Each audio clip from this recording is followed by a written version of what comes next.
رات یہ درود شریف پابندی سے کم از کم ایک مرتبہ پڑھے،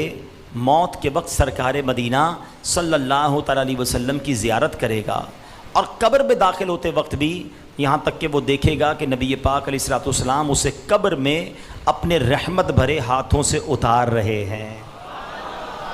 آئیے مل کر پڑھ لیں، اللہم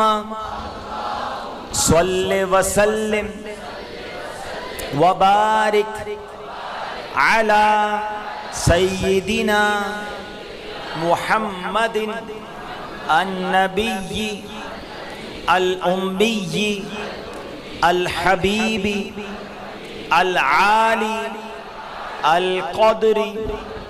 العظیم الجاہ وعلی آلہ وصحبہ وسلم۔